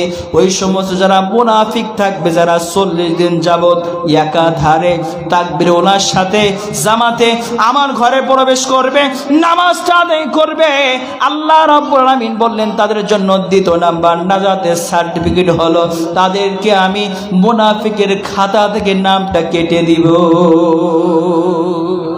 জোরে বলেন সুবহানাল্লাহ। দুইটা নাজাত, এক নাম্বার জাহান্নাম আপনার জন্য হারাম, দ্বিতীয় নাম্বার জান্নাতে প্রবেশ করাবে মুনাফিকের খাতা থেকে নামটা কেটে দিয়ে। কে আপনাকে দান করবেন? জোরে বলেন, কে দান করবেন? আল্লাহ তাআলা দান করবেন। এই বিশ্বাস আপনাদের আছে তো ইনশাআল্লাহ? জিকির করেন লা ইলাহা ইল্লাল্লাহ। পানি দাও, চাটা হবে না। সুবহানাল্লাহ ওয়ালহামদুলিল্লাহ লা ইলাহা ইল্লাল্লাহ লা ইলাহা ইল্লাল্লাহ লা ইলাহা ইল্লাল্লাহ লা ইলাহা ইল্লাল্লাহু মুহাম্মাদুর রাসূলুল্লাহ। আমার ভাইয়েরা, তাহলে আমি আলোচনা করতেছিলাম একটা মাত্র টপিকে, আল্লাহর ঘরে যারা প্রবেশ করবে, আল্লাহর ঘর যারা নির্মাণ করবে, তাদের জন্য ফজিলত আল্লাহ তাআলা কম রেখেছেন না নাকি বেশি রেখেছেন? জোরে বলেন। আর খুব বেশি ফজিলতের কথা বলবো না, একটা বলে শেষ করে দেব, তারপরে অন্যদিকে চলে যাবো ইনশাল্লাহ। আল্লাহ তাআলা বলেন, যারা আমার ঘরটাকে নির্মাণ করবে, যারা আমার ঘরে প্রবেশ করবে, কোরআনের পথ যারা স্পষ্ট করে দেবে, আল্লাহ তাআলা বলেন তাদের জন্য আমার ফেরেশতারা তাদের শত হাজার হাজার নূরের ডালাটা দুনিয়াতে বিছাই দিয়ে দেয়। তাদের জন্য আল্লাহ তাআলা ফেরেশতারা তাদের জন্য দোয়া করতে থাকে। জোরে বলুন সুবহানাল্লাহ। ফেরেশতারা আপনাদের জন্য দোয়া করতেছে, এটা কি কম বড় কথা? ফেরেশতারা দোয়া করতেছে আমাদের জন্য। যদি ফেরেশতারা দোয়া করে, কারণ ফেরেশতারা হলেন নিষ্পাপ, আর তাদের দোয়া আল্লাহ তাআলার দরবারে কবুল হয়ে যায়। জোরে বলুন সুবহানাল্লাহ। এই পর্যন্ত জানলাম কোরআনের ঘরটাকে প্রবেশ করার জন্য, আল্লাহর ঘরটাকে নির্মাণ করার জন্য, আল্লাহর ঘরে যারা প্রবেশ করবে তাদের ফজিলত সম্পর্কে শুনলাম।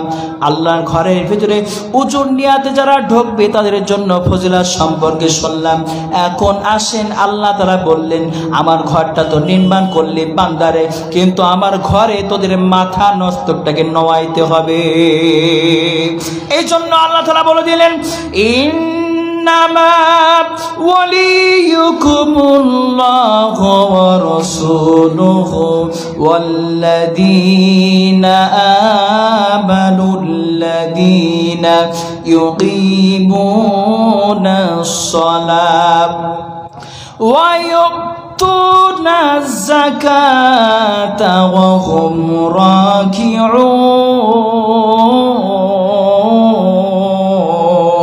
রাকিউন। আল্লাহ রাব্বুল আলামিন ডাক দিয়ে বলেন, বান্দার শরাব, এত সময় পর্যন্ত আমি তোমাদেরকে আমার ঘরটা নির্মাণ করার কথা বলেছি, ঢোকার জন্য যে ফজিলত সম্পর্কে কথা বলেছি, এই ঘরটা যারা নির্মাণ করবে, ঘরের ভিতরে যারা প্রবেশ করবে, আল্লাহ রাব্বুল আলামিন জানাই দিলেন পৃথিবীর বুকে তাদের জন্য সাহায্যকারী বন্ধু রয়েছে তিনজন। কয়জন? তিনজন আছে। এক নম্বরে বললেন, ও আমার বান্দারা, পৃথিবীর বুকে তোমাদের তিনজন রয়েছে সাহায্যকারী বন্ধু। এক নম্বরে হলো প্রকৃত বন্ধু তোমাদের হব আমি মহান রব্বুল আলামিন। দ্বিতীয় নাম্বার হবে আমার রাসূল মুহাম্মদুর রাসূলুল্লাহ সাল্লাল্লাহু আলাইহি সাল্লাম। দ্বিতীয় নাম্বার তোমাদের সাহায্যকারী পৃথিবীতে বন্ধু হয়ে যাবে। তৃতীয় নাম্বার তোমাদের বন্ধু হবে ওই সমস্ত মুমিন মুত্তাকি বান্দারা যারা আমি আল্লাহ তাআলাকে বেশি বেশি ভয় করে, ওই সমস্ত বান্দারা তারা তোমাদের জন্য বন্ধু প্রকৃত হয়ে যাবে। তাহলে কয়জন পেলাম বন্ধু? তিনজন। এক নম্বরে আল্লাহ, দুই নম্বর রাসূল, তিন নম্বর হলো ইমানদার বান্দা। ইমানদার বান্দা বলতে শুধু একটা জিনিস ভেবে নেব, যারা আল্লাহ তাআলাকে ভয় করে তারা হলো ইমানদার বান্দা। আর ইমানদার বান্দা রাসূল আল্লাহ যদি আপনার প্রকৃত বন্ধু হয়, ওই কিয়ামতের ময়দানে আপনার কি কোনো ভয় থাকতে পারে? জোরে বলুন, ভয় থাকতে পারে? জীবনও ভয় থাকতে পারে না। আল্লাহ তাআলা কিয়ামতের ময়দান থেকে তিনজন বন্ধুর সাবাদে আল্লাহ আপনাকে জান্নাত দাখিল করবে। জোরে বলুন সুবহানাল্লাহ। শুধু তাই নয়, যারা পৃথিবীতে ইমানদার দাবি করবে, আল্লাহ রাব্বুল আলামিন ডাক দিয়ে বললেন তাদের প্রথম নাম্বার কাজ হবে ইউকিমুনাস সালাত। এক নাম্বার কাজ হবে তারা নামাজটাকে প্রতিষ্ঠিত করবে। আমার ভাইয়েরা, এই নামাজটাকে প্রতিষ্ঠিত করার জন্য, নামাজটাকে সুন্দরভাবে শিক্ষা করার জন্য, নামাজের ভিতরে কোরআনটাকে তেলাওয়াত করার জন্য, নামাজের ভিতরে মাসলা মাসাইল শেখার জন্য, নামাজটাকে সুন্দরভাবে শেখার জন্য কোরআনের মাদ্রাসা দরকার আছে না নাই? পিছনে ভাইয়েরা কথা বলছেন না। কোরআনের মাদ্রাসা যদি না হয়, নামাজটাকে কি শিক্ষা করতে পারবেন? কোরআন কি শিখতে পারবেন? কোরআনের মাদ্রাসা যদি না হয়, সহিভাবে আপনি কোরআন শিখতে পারবেন না। আর সহিভাবে যদি কোরআন শিখতে না পারেন, তাহলে আপনার নামাজে হবে না। as-সালাতু মিফতাহুল জান্নাহ, জান্নাতের চাবি হলো এই নামাজ। জোরে বলুন সুবহানাল্লাহ। এই জান্নাতের চাবি যদি না নিয়ে যাইতে পারেন, ও জান্নাতের তালা কি জীবনও খুলবে? জোরে বলুন খুলবে? খোলা সম্ভব নাই। ইউকিবুনাস সালাত, যারা নামাজ কায়েম করবে, প্রতিষ্ঠাতা করবে, তারা হলো 1 নম্বর ইমানদারের বৈশিষ্ট্য। দ্বিতীয় নম্বরে হলো ওয়ায়ুতুনাজ যাকাত, তারা যাকাত থেকে সুন্দরভাবে আদায় করে দেবে।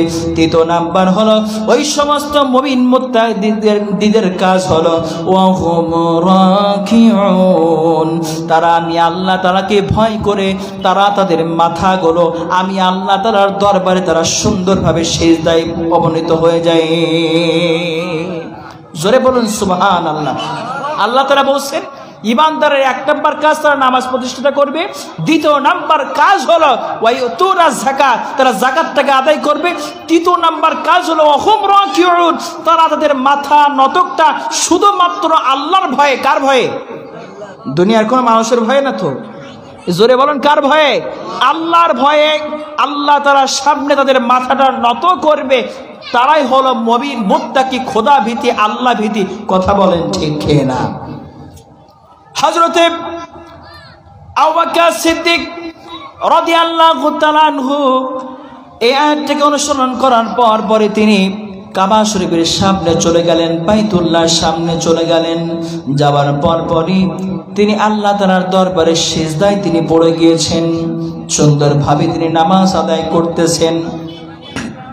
দূর থেকে আবু জাহেল, উতবা, শাইবা, মুগীরা, আবু সুফিয়ান তারা দেখতে পেল আল্লাহ তাআলার দরবারে কে যেন সিজদায় অবনীত হয়ে গিয়েছে, কে যেন মাথাটা নোয়াই দিয়েছে, মাথা মস্তক নিচু করেছে। যেহেতু আল্লাহ রাব্বুল আলামিন বলেছেন, তিনি বললেন শোনো, দেরি করা যাবে না, সঙ্গে সঙ্গে অ্যাটাক করতে হবে, আবু বকরের দিকে অ্যাটাক করতে হবে, আবু বকরকে দুনিয়া থেকে বিদায় করে দিতে হবে। সঙ্গে সঙ্গে উতবা, শাইবা, মুগীরা, আবু সুফিয়ান তারা চলে আসলো। আসার পরই আবু বকর সিদ্দিক রাদিয়াল্লাহু তাআলার মাথার উপরে তারা পা দিয়ে জোরে যখন চাপ দিলেন, চাপ দেওয়ার পরই নাকটা মুচকে গেল। রক্ত এই কাবা শরীফের গেলাপটা সুন্দরভাবে রক্ত যখন রঞ্জিত হয়ে গেল, রক্ত গড়ায় গড়ায় পড়ে আবু বকর সিদ্দিক রাদিয়াল্লাহু তাআলা আনহু জমিনে পড়ে গেলেন। পড়ে যাওয়ার সঙ্গে সঙ্গে আবু জাহেল, উতবা, শাইবা বলতেছে থাম, আর মারার দরকার নাই, আমার মনে হচ্ছে আবু বকর দুনিয়া থেকে বিদায় নিয়েছে। কারণ এমন চাপ দোয়া দিয়েছিস, ওর নাক মুখ ফেটে রক্ত যেহেতু কলগল করে বাইর হয়ে কাবা চত্বরটা ভেসে গিয়েছে, তার মানে আবু বকর দুনিয়াতে নাই। জোরে বলুন নাউজুবিল্লাহ। কিছুক্ষণ বেহুশ হওয়ার পরই আবু বকরের ঘুমটা ভেঙে গিয়েছে। আবু বকর সিদ্দিক রাদিয়াল্লাহু তাআলা আনহুর ঘুমটা যখন তিনি অজ্ঞান থেকে তিনি যখন ফিরে আসলেন, তার হুঁশটা ফিরে আসলো। আসার পরে প্রথমে চিন্তা করতেছে, আহারে এই মাথা নস্তকটা আল্লাহ তাআলার দরবারে আমি নোয়াইছি, আমার নবী যেই মাথা নস্তকটা নোয়ার অর্ডার দিয়েছে, যেই নবী মাথা নস্তক নোয়ার অর্ডারটা দিয়েছে, আমি আবু বকর মাথা নস্তক নামানোর কারণে আল্লাহ তাআলার সামনে আমাকে জুলুম নির্যাতন করা হলো, আমাকে দুনিয়ার থেকে সরাই দেওয়ার প্ল্যান করা হলো, আমার শরীর থেকে রক্ত ঝরানো হলো। না জানি যে নবী এই বাণী নিয়ে আসছে সেই নবীর সাথে তারা কেমন আচরণ করছে, নবীকে তারা মারতেছে নাকি মারধর করছে, সেইটা দেখার জন্য আবু বকর উঠলেন। ওঠার সঙ্গে সঙ্গে নবীজির দরবারে চলে আসলেন। নবীজির দরজা আবু বকরের সামনে আসার পরে ইয়া রাসূলুল্লাহ একবার, ইয়া রাসূলুল্লাহ দুইবার, ইয়া রাসূলুল্লাহ তিনবার যখন দরজায় ঢুকা মারলেন, আমার নবীজি দরজা মোবারক খুলে দিলেন। দেওয়ার পরই আমার নবীজি আবু বকরকে ডাক দিয়ে বলছেন, ও আবু বকর রে, তোমার শরীর থেকে কেন রক্ত ঝরছে, নাকে মুখে কেন রক্ত বলো? আবু বকর ডাক দিয়ে বলেন, ইয়া রাসূলুল্লাহ, ইয়া হাবিবাল্লাহ, আপনার আয়াতটাকে বাস্তবায়ন করার জন্য কাবার চত্বরে গিয়ে আমার মাথাটা আল্লাহ তাআলার সামনে নোয়াই দিয়েছি। ওই সময় আবু জাহেল, উতবা, শাইবা এসে মাথায় এমন জোরে লাথি মেরেছে, নাকটা ভেঙে ইয়া রাসূলুল্লাহ, ইয়া হাবিবাল্লাহ রক্তগুলো বাহির হচ্ছে। আমি ভেবে দিয়েছি আপনি এই কথা প্রচার করতেছেন, না জানি আপনার উপরে জুলুম নির্যাতনের স্টিম চালানো হচ্ছে নাকি সেইটা দেখার জন্য আমি আপনার দরবারে চলে আসছি।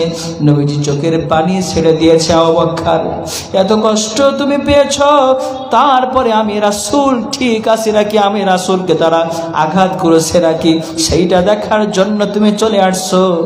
নবীজি আবু বকরকে জড়াই ধরে কোমরে চুম্বন করলেন। আবু বকর ডাক দিয়ে বলেন, ইয়া রাসূলুল্লাহ, ইয়া হাবিবাল্লাহ, মক্কার পরিস্থিতি এখন ভালো নয়, যেহেতু আমি সিজদা দেওয়ার কারণে, নামাজ আদায় করার কারণে মক্কার আবু জাহেল আপনাকে খোঁজ দিচ্ছে মারার জন্য। আর দেরি করবেন না, চলেন আমরা এখান থেকে একটু দূরে অবস্থান করার জন্য, চলেন একটু দূরে আমরা কোথাও চলে যাই। নবী করিম সাল্লাল্লাহু আলাইহি সাল্লাম আবু বকরকে সাথে করে নিয়ে তিনি রওনা হয়েছেন। এদিকে আবু বকর হাঁটতে পারে না, একটু হাঁটি আবার জমিনে পড়ে যায়। নবীজি দুই হাত থেকে তুলে ঘাড়ি করে নিয়ে নবীজি আস্তে আস্তে হাঁটে। আবু বকর আর কথা বলতে পারে না। আবু বকর রাদিয়াল্লাহু তাআলা নিতাই পড়েছেন, কারণ শরীর থেকে রক্ত ঝরে আবু বকর সিদ্দিক রাদিয়াল্লাহু তাআলা অত্যন্ত ক্লান্ত হয়ে পড়েছেন, তৃষ্ণায় তৃষ্ণার্ত হয়ে গিয়েছে। নবীজি বলে, আমার আবু বকর এত তৃষ্ণার্ত, নবীজি আবার কি করলেন, মরুভূমির মধ্যে যখন প্রবেশ করলেন, করার পরই আমার নবীজি তখন খোঁজ করতেছেন কোথায় মেষপালক রয়েছে। সেই মেষপালক থেকে একটা মেষপালকের কাছ থেকে দুধ দহন করে আমার আবু বকরকে খাওয়াইয়া তৃষ্ণাটা আমি সুন্দরভাবে মিটাই দিব। আমার নবীজি খোঁজাখুঁজি করার পরে পাইতেছে না।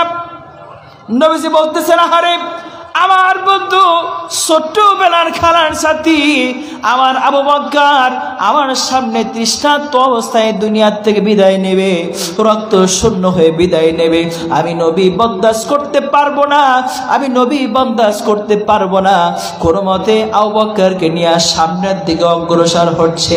মেষপালক খুঁজলেন, মেষপালক পাইলেন না। বকরি খুঁজলেন, পাইলেন না। গরু খুঁজলেন, পাইলেন না। আমার নবীজি হাঁটতে হাঁটতে সামনে যখন চলে যাচ্ছে, যাওয়ার পরে গিরিপথের দিকে যখন আমার নবীজি প্রবেশ করলেন, নবীজি লক্ষ্য করে দেখেন কে যেন একদল বকরি গুলো নিয়ে মরুর প্রান্তরের দিকে চলে আসতেছে। নবীজিকে দেখতে পাইলেন রাখাল, কে যেন দুইটা মানুষ আমার দিকে আসতেছে। আস্তে আস্তে রাখালের কাছে নবীজি আবু বকরকে নিয়ে যখন চলে গেলেন, যাওয়ার পরে রাখালটাকে ডাক দিয়ে বলছেন, ও রাখাল রে, তোমার এই একদল ছাগলের ভিতরে দুধ দহন করার মতো কোনো ছাগল আছে নাকি? রাখাল ডাক দিয়ে বললেন, ও পথিক, এমন ছাগল তো আমার দলের মধ্যে আছে, কিন্তু কারণটা কি বলো? নবীজি ডাক দিয়ে বলেন, রাখাল রে, ও রাখাল রে, আমার বন্ধু আবু বকর তার শরীর থেকে রক্ত ঝরতেছে আস্তে আস্তে। আমার আবু বকর অত্যন্ত তৃষ্ণায় বিবাহিত হয়ে গিয়েছে। আমি যদি আমার আবু বকরকে একটু দুধ খাওয়াইতে পারতাম, আমার আবু বকর মনে হয় একটু সুস্থতা বোধ করত। আমি এই জন্য তোমার কাছ থেকে আমি একটা বকরি চাইতেছি, তুমি দিয়ে দাও। রাখাল ডাক দিয়ে বলে, আরে পথিক, এই যে ছাগলগুলো তুমি দেখতে পারছো পথিক, এই ছাগলগুলো আমার না, এই ছাগলগুলো হলো আমার মনিব মক্কার কুরাইশ বংশের উকবা বিন মুঈত, তার কাছ থেকে আমি এই পালগুলো নিয়ে আমি চড়াইতেছি। সুতরাং এই ছাগলগুলো, এই বকরিগুলো আমার কাছে হলো আমানত, আমি আমানতের খেয়ানত করতে পারবো না। আমার নবীজি একটু মুস্কি হাসলেন, হাসি মনে বলতেছেন, আরে এই মানুষটা হলো বেদুইন, এই মানুষটা ইসলামের ছায়াতলে এখনো আসতে পারলো না, কিন্তু তার ভিতরে যে আমানতদারিতা দেখতে পাচ্ছি, আল্লাহ তুমি তাকে ইসলামের জন্য কবুল করে নিয়ে না। নবীজি ডাক দিয়ে বলেন, ও রাখাল, পরে বুঝবি, ওই ছাগলটার সামনে নিয়ে যেন তোরা আমানত যেন রক্ষা থাকে, এই জন্য চাচ্ছি। জোরে বলুন সুবহানাল্লাহ। প্রতীক সামনে আনা হলাম। নবীজি কি করলেন? বিসমিল্লাহির রহমানির রহিম বলে নবীজির কুদরতি হাত যখন সাগরের বাটের দিকে যখন নিয়ে যাবে, আল্লাহ রাব্বুল আলামিন জিবরাইলকে ডাক দিয়ে বললেন, জিবরাইল রে আর দেরি করিস না, জিবরাইল রে এই মুহূর্তে চলে যান জান্নাতের ভিতরে, জান্নাতি দুধগুলো নিয়ে ওই ছোট্ট সাগির উলানের ভিতরে তুই প্রবেশ করে দিয়ে চলে আয়। নবীজি বিসমিল্লাহির রহমানির রহিম বলে কুদরতি হাত যখন ওই সাগির বাটির মধ্যে যখন দিলেন, হাতের স্পর্শ লাগার কারণে দুধের ওই বাটটা দুধে টইটম্বর হয়ে গেলেন। নবীজি যেই না একটা টান দিলেন, জান্নাতি দুধগুলো টপ টপ করে জমিনে পড়তে থাকলো। জোরে বলেন সুবহানাল্লাহ। নবীজি ডাক দিয়ে বলেন, ওরা খাললে ও আব্দুল্লাহ আব্দুল্লাহ ও ইবনে মাসুদ, ও মাসুদ রে এই তো দুধ পড়া শুরু হয়েছে, যাও যাও কোথাও থেকে তুমি কোনো বাটি পাও কিনা দেখো, বাটিটা সামনে নিয়ে আসো।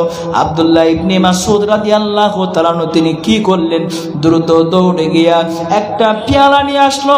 একটা বাটি যখন নিয়ে আসার পরে নবীজি ওই বাটিটা দুধগুলো দহন করার পরে আবু বকরের সামনে দেওয়া হলো।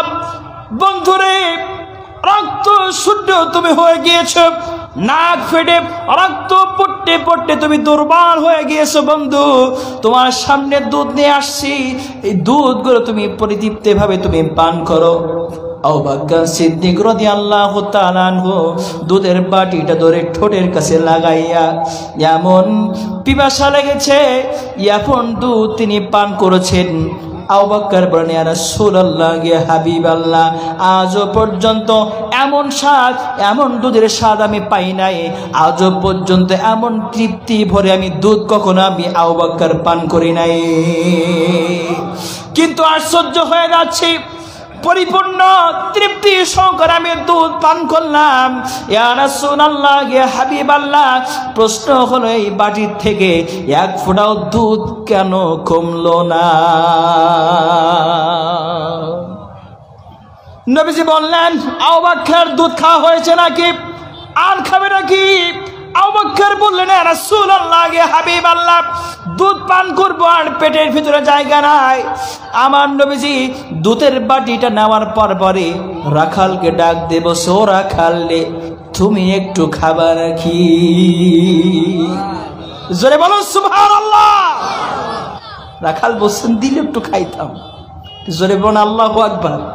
ও রাখাল কি বলেছিল, তোমার মাথা ঠিক আছে? এমন একটা সাগি তুমি চাইছো যার বলনে কোনো দুধ নাই। রাখাল কি করলেন, এমন তৃষ্ণার্ত তিনি দুধটা পান করলেন। তার জীবনে এতগুলো দুধ তিনি পান করতে পারলেন না, কিন্তু দুধ পান করার পরে ওই বাটি থেকে এক ফোঁটা পরিমাণ দুধ কমাইতে পারলেন না। নবীজির সঙ্গে সঙ্গে বললেন, ওই দুধের পেয়ালাটা নিয়ে আমার নবীজি যখন তার ঠোঁট মোবারক ওই দুধের ভিতরে যখন ঢোকাই দিয়ে দিলে, আমার নবীজি যখন খাওয়া শুরু করলেন, খাইতে খাইতে ওই দুধের পেয়ালাটা নবীজি ফাঁকা করে ফেলে দিলে। নবীজি পথিককে ডাক দিলেন, ও রাখাল নে শোনো, ও আমার বন্ধু আবু বকর নে শোনো, এই যে দুধের ভিতরে, এই যে বাটির ভিতরে যতগুলো দুধ ছিল, দুনিয়ার মানুষগুলো একত্রিত হইয়া এই দুধগুলো যদি একা করে যদি পান করত, কিন্তু এই দুধের বাটি থেকে এক ফোঁটা পরিমাণ দুধ কেউ কমাইতে পারতো না। জোরে বলেন সুবহানাল্লাহ। কারণ ওই দুধে নবীজির স্পর্শ লাগছে, নবীজির হাত মোবারক লাগছে। আল্লাহ তাআলা জান্নাতি দুধগুলো হযরতে জিবরাইলের মাধ্যমে ওই বাটির ভিতরে ঢোকাই দিয়েছে। জোরে বলুন সুবহানাল্লাহ। দুধ খাওয়ার পরে নবীজি বললেন, এই ছাগলের দুধের বাটটা চুপসে যাও।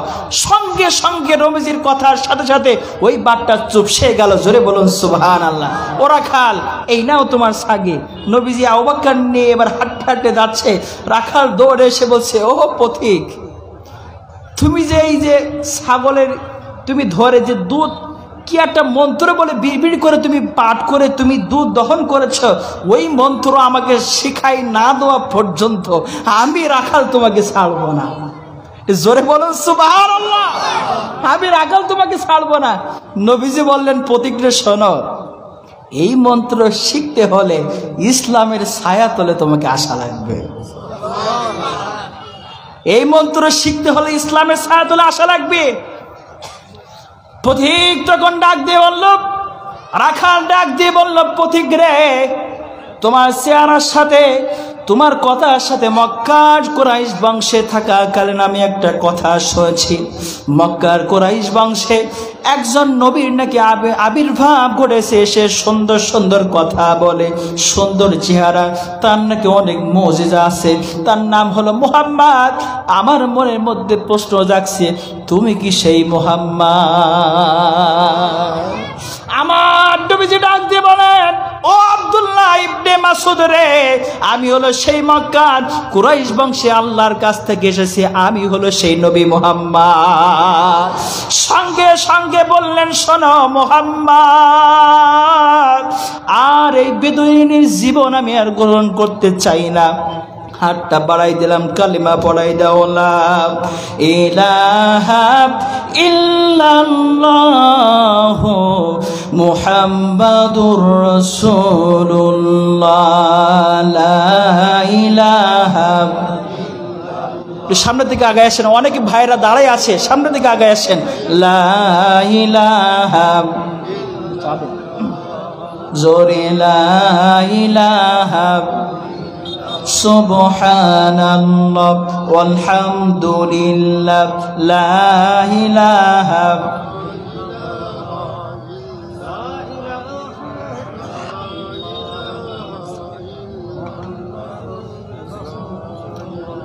সাল্লাল্লাহু আলাইহি ওয়াসাল্লাম। সম্মানিত উপস্থিতি, তাহলে ওই সাহাবী ইসলাম কবুল করলেন। ইতিহাসের পাতায় আসছে, ওই সাহাবীর হাতেই আবু জাহেল, উতবা, সাইবা কচু কাটা হয়ে বদরের প্রান্তরে তারা নিঃস্ব হয়ে গিয়েছে। জোরে বলুন সুবহানাল্লাহ। সেই সাহাবীর নাম হলো আব্দুল্লাহ ইবনে মাসউদ রাদিয়াল্লাহু তাআলা আনহু। ওই আলাইহিম আয়াতুহু যাদাতুহুম ঈমানা ওয়া আলা রাব্বিহিম ইয়াতাওয়াক্কালুন। আল্লাহ রাব্বুল আমিন ডাক দিয়ে বলেন, ওই সমস্ত বান্দাদের সামনে